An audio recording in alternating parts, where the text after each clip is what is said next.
Hello, Keta, and welcome to the Pacific. I'm Johnson Raela, and a big, massive welcome to our sister filling in for our Lisi today.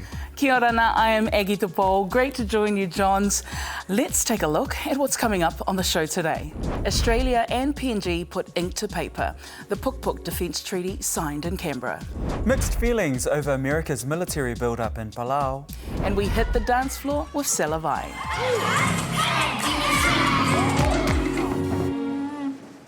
First though, a bit of news from the region, and Aggie, the New Zealand government has finally agreed to compensate Samoa over the sinking of a Navy ship last year. That's right, Johns. They've committed to paying a $5.3 million compensation payout after the HMNZS Ni-Vanuatu sunk on a pristine reef near the island of Upolu.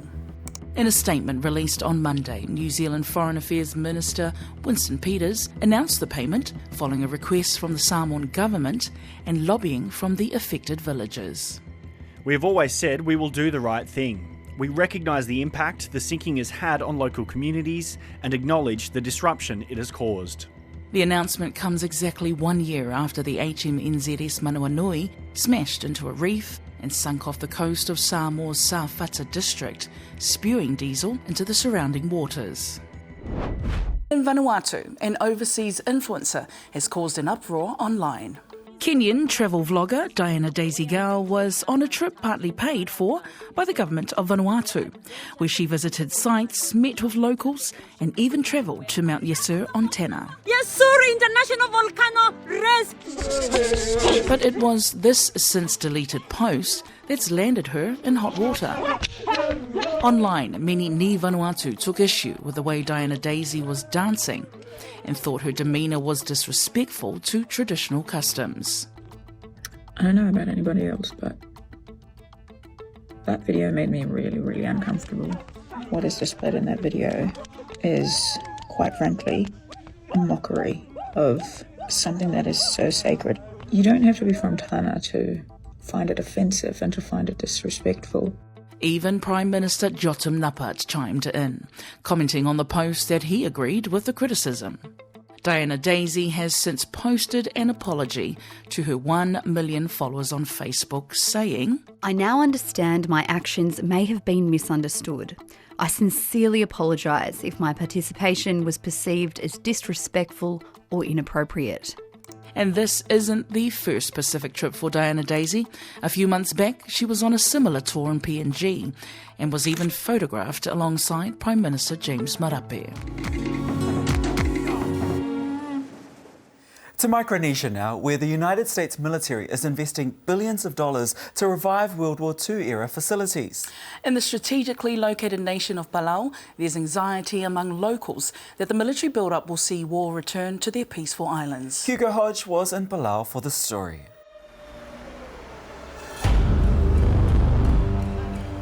As the United States was preparing to bomb Iran's nuclear facilities in June, 2 B-2 Spirit bombers landed at its Air Force base in Guam. Ultimately, the attack was launched from a base in Missouri, and the bombers sent to Guam turned out to be a decoy. It was a minor story in the grand scheme of things, but for Micronesians, it confirmed their worst fears, that their peaceful islands are being used as pawns.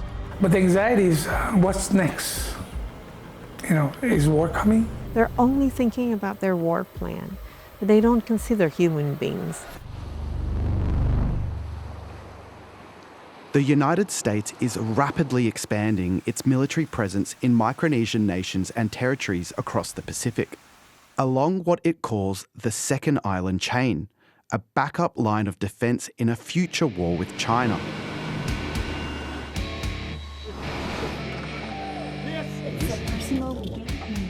These islands are the tip of America's spear in the Pacific.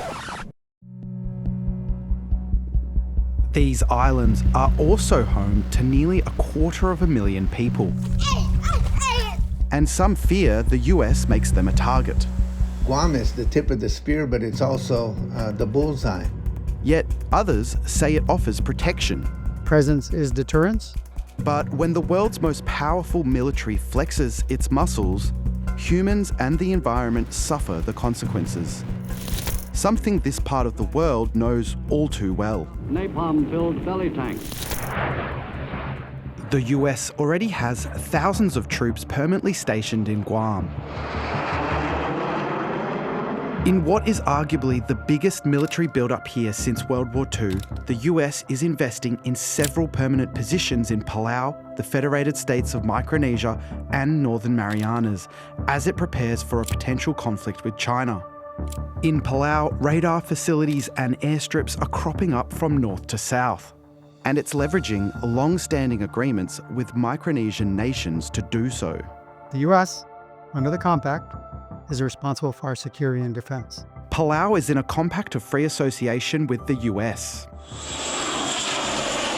The agreement gives the military wide-ranging access to the land, seas and skies, in exchange for hundreds of millions of dollars in funding to keep the country functioning.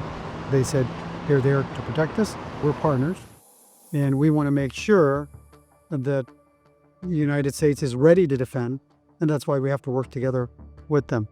Palau's government has welcomed the military investment. The president says his country is already at war with China. We know that the U.S. has a very sophisticated military and an advanced military, and if you want peace, you get it through strength, as Trump says and also as Reagan said. These days, there's another superpower in the region. China has developed the DF-26 ballistic missile with a 4,000-kilometre range. It's also known as the Guam Killer. It used to be that the tip of the spear meant that Guam was the venue from which attacks were made into the Asian Pacific region. But now, because the tip of the spear is possibly under attack, are you really the tip of the spear, or are you the number one target? The US strategy is to disperse military assets across many islands, making their position in Guam less vulnerable. But is it also inviting war to these peaceful islands?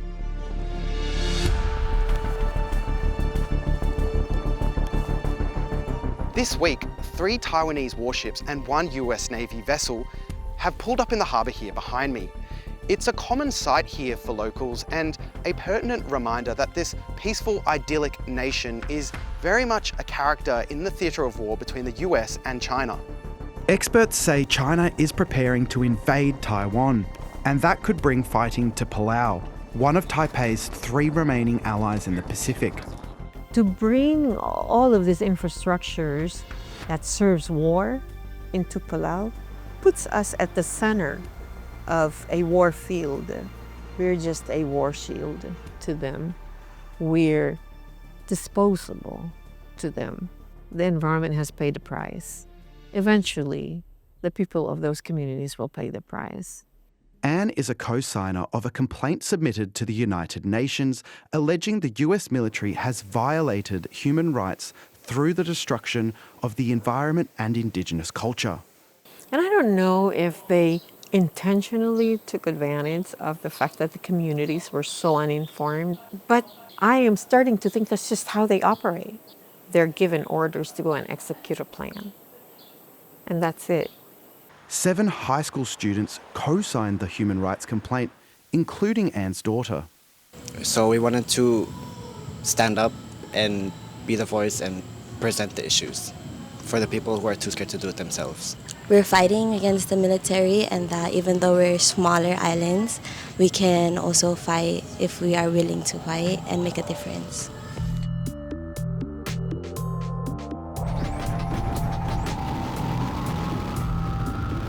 To understand the US military's relationship with Palau, you need to travel to Anggwa in the south. It's a tropical paradise, home to less than 200 people, yet they aren't strangers to death and destruction. The invasion of Angaur was made by the Army's 81st Division on September 17th. Angaur was not heavily defended, but the enemy had to be wiped out yard by yard. In World War II, American troops claimed the island from the Japanese and built an airstrip. Peace returned, but now the bulldozers are back. The US military is building an advanced runway and radar system designed to detect attacks and disperse aircraft along the second island chain. But the anxiety is what's next? Is war coming? Are we prepared for that? The first thing they will do is eliminate the communication. The teenagers' complaint to the UN says the military began land clearing and construction without obtaining the necessary permits. Locals here told ABC they were left in the dark. The US ambassador in Palau said they were committed to transparency and environmental stewardship. We understand that some residents have expressed concerns about the impacts of the project. The US takes these matters seriously and will continue to engage with local leaders and residents to address the questions and ensure the project aligns with shared goals.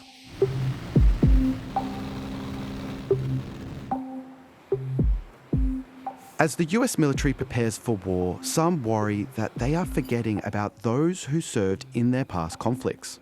My name is Norbert Diano, and I served in the US military special forces from 27 years. Palauans can serve in the US Armed Forces, enlisting at higher per capita rates than any other US states. Yet local veterans aren't receiving the same benefits as their mainland comrades. We're asking for the same assistance, same benefits that other veterans in the mainland US enjoy. Last year, the US Congress passed a bill with provisions for the Secretary of Veterans Affairs to provide hospital care and medical services for veterans in the compact nations. Since then, the Trump administration's America First agenda has drastically reshaped federal spending. It's up to the Secretary of the VA. If he feels like doing it, he can do it. I don't know if they're really serious about providing. A spokesperson for Veterans Affairs said the bill did not adequately fund veterans' health in any of the compact nations. While the Veterans Affairs has not yet expanded direct care to the freely associated states, we continue to explore options to provide the highest quality care to eligible veterans in the region. Still, Norvit says Palau is better off with US protection. Opinion here remains split on whether militarisation makes Palau more safe, but most will acknowledge if war returns here, it's likely to be far more devastating than the last time.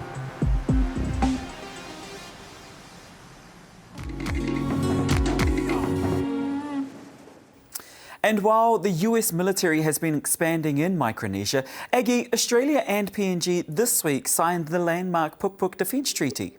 That's right, Johns. PNG's Prime Minister joined Anthony Albanese in Canberra to ink the deal.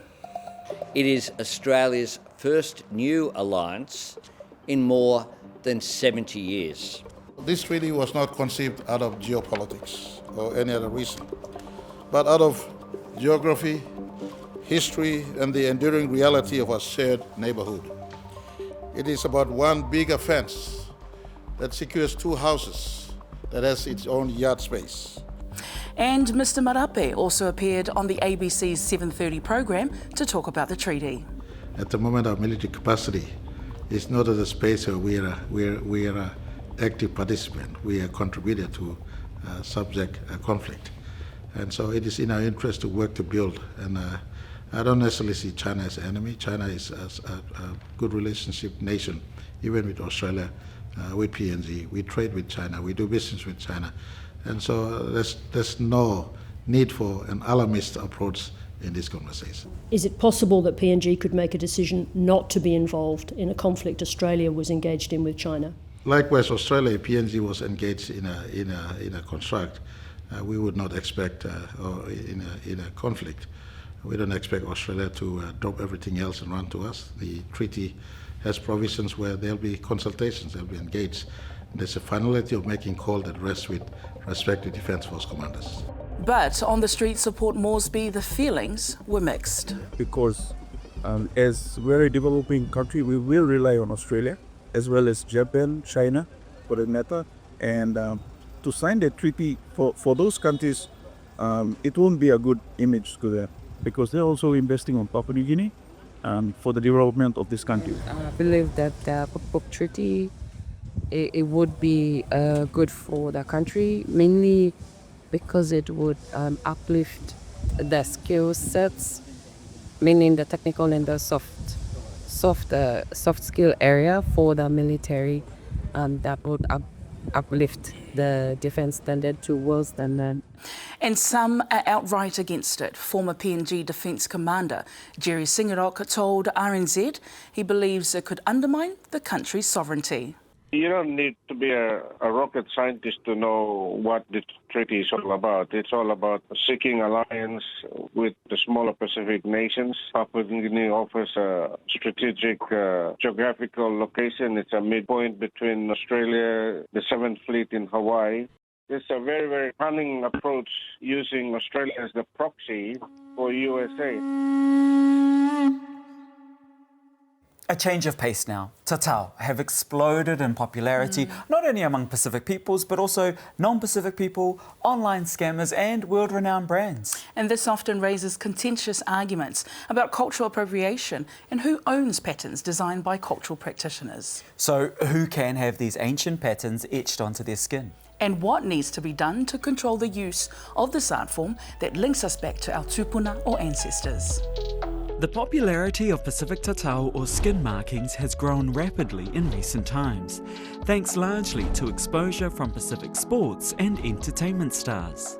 But so too has the dialogue around non-Pacific people having traditional skin markings. It's like walking into someone's house and just sort of, I really like your t-shirt that's hanging in your cupboard, so I'm just going to take that. We've come to Papua New Guinea to meet Kista Morove, an artist who specialises in traditional PNG and Melanesian skin markings. The most common types of traditional tattoos that I've done are mostly from the coastal areas of Papua, from Hirikoeri to Kairuku and all the way to Arama Coast. And they're very special and unique in its own way. Today, Kista will tatau Elaine. She says she's always known she's wanted traditional PNG markings. I knew that no other tattoos would mean more to me than this, and I would be able to bear the pain of that, getting this tattoo. Following the recent passing of her great-grandmother, Elaine decided to pay homage to her by getting the same skin marking designs. She was the only one who had tattoos in our family, so that's why we decided to get tattoos, because we didn't want that tradition to disappear. Elaine's cousin Sasha is here as support. They both agree that traditional skin markings should not be worn by non-Pacific peoples. They don't really know the importance of it or the story behind the tattoos, so it's like our identity and our heritage, and it's more meaningful towards us than any other people. It's disrespectful. Even on like clothing, when you see that, you say, oh, did they get permission from this family?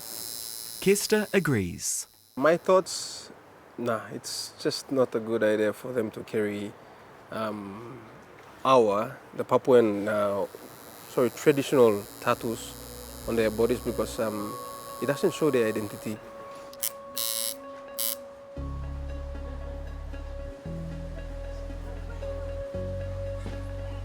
Julia Mangiao Gray is a respected PNG cultural practitioner who marks skin and, like Kester, says Pacific patterns are often sacred. I have come across people that wear our marks that have no relationship to, our people, our place, and, they love it. And, it kind of saddens me because that's just stealing, even though you love it. The conversation has entered the mainstream too. In 2013, following public backlash, Nike were forced to apologise and pull a range of women's sportswear from their collection that featured Samoan patterns that are traditionally reserved for men who receive the be'a, a tatau only for men. This is knowledge that's been passed down. So when you just take that and then put that onto, sweatpants or whatever, that's problematic. Can they not make their own? Why do they need to use us to make money? Haven't we been used enough? Tatau is one of Samoa's biggest cultural exports, and the country has shaped views around the practice globally. We've travelled here to Apia to meet Sua Ate Suluape. Tatau is in his blood. We were born and raised into a tattooing family, so our grandfather, our great-grandfather was a tattooist, so was my grandfather, and it continued passing down to my dad, and now it's our turn to carry on the family tradition. He's allowed us rare access to film this malu process, a tatau reserved for women. Sua isn't bothered by copycats of Samoan tatau. Well, it's a pity that some other countries start to mimic what we're doing. But at the end of the day, it doesn't really bother me as an artist, especially someone who was born into the tradition. Sua says the proliferation of Samoan tatau is a chance to educate. It's amazed me with the impact that our culture has on those foreigners as well. So yeah, before we work on any foreigner, we always sit down with them and, you know, have a talk with them so that they will never regret what their decision was.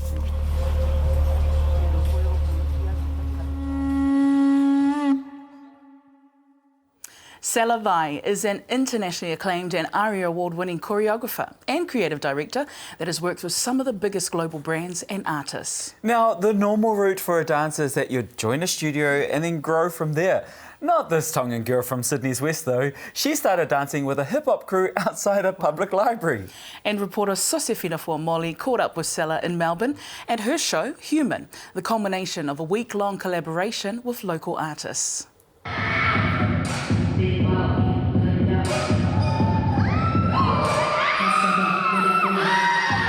My name is Sela Vai. I am a Tongan Australian woman, a creative director and a community cultivator.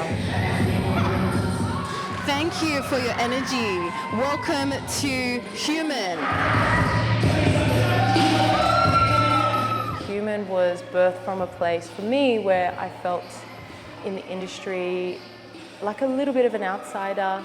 I didn't fit the typical mold at the time of a working dancer.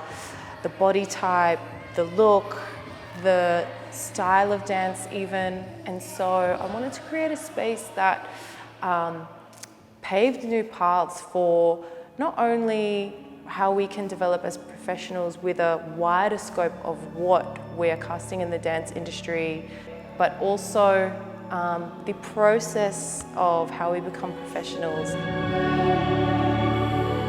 Culturally, as a Tongan person, you know, how we hold ourselves in a space is very different to, I would say, the typical Western standard of professionalism. Yes. Islanders, we love to laugh, we love to make jokes, and we love to, you know, carry on. And so all of those things I feel like were missing in my professional space. And so I wanted to bring that feeling of being seen into what I would hope would be there for the next generation. We don't all separate at lunchtime. We bring food for lunch, like, hey, I brought buildup, hey, I brought this, hey, I made this at home. That actually allows us more to bring our best. And so Human in the dance industry, I feel like, is the mark I want to leave. I grew up in Western Sydney. I actually started with a hip-hop crew when I was 15, literally dancing out front of Liverpool Library, where we used the reflections and had to not step too close, otherwise the doors would open and close on us. That, I feel like, was such a different approach compared to other institutions. What was that like for you growing up in the craft and sort of developing as a creative, but then also developing as a woman in this space too? It's given me a space to understand my relationship to my body. As a group, we were all Pacifica, queer people. And so spending most of my teenagehood amongst those people constantly, where I always felt safe in my body, where my features were really celebrated and spoken about in a high regard.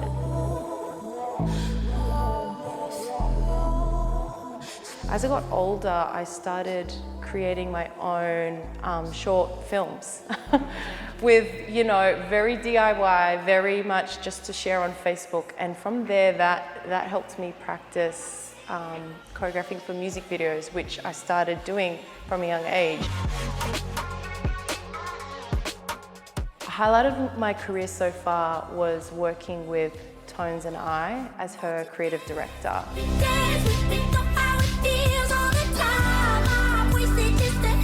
You picked up an aria. Yeah. You know, it's a little bonus. Yeah, it's a little bonus. It really was a bonus. Yeah. Like, I feel like so many people say at award ceremonies, but you really don't expect to win. Totally. Like, I was just happy to be here. Aria award winner, Sela Vai. Have there been any significant challenges that you've faced as a Tongan Australian woman in the industry? The benefits of what I feel like I'm planting, and so many people in our generation are planting, those seeds will be sown and we might not see what they grow into. And that is a beautiful thing, but it's a hard thing because sometimes change can come along slowly. Sometimes the things you put out there, the way that I facilitate and decolonize spaces can be looked at sideways, but I've had so many glimmers of hope that have kept me going, and I guess that's why we're all still here. Because it's definitely not for the money. Absolutely. Cut that out of the interview, but more money. Man. And finally, Sela, like, I mean, we all know that the arts industry is historically a hard one to crack. If you had any advice for any aspiring artists, what would that advice be? It is a bit of a struggle in different ways, financially, for people from Western Sydney, geographically, socioeconomically. But I think that what has kept me not only thriving in my career, but also personally enjoying it, is my devotion to my craft and my devotion to my values, which are community, culture, decolonizing these spaces and planting those seeds. Yeah. Thank you. Thank you so much. You know what? I reckon I'll benefit from some lessons from Sela. Sorry, bro. She only works with professionals. Okay, well, this is the last time we're going to be seeing Aggie on our show. That's our show for this week. Thank you for joining us. Yes, Malapito, thank you for watching. You can catch up on all our stories and news from across the region on ABC Pacific platforms. So far, so far.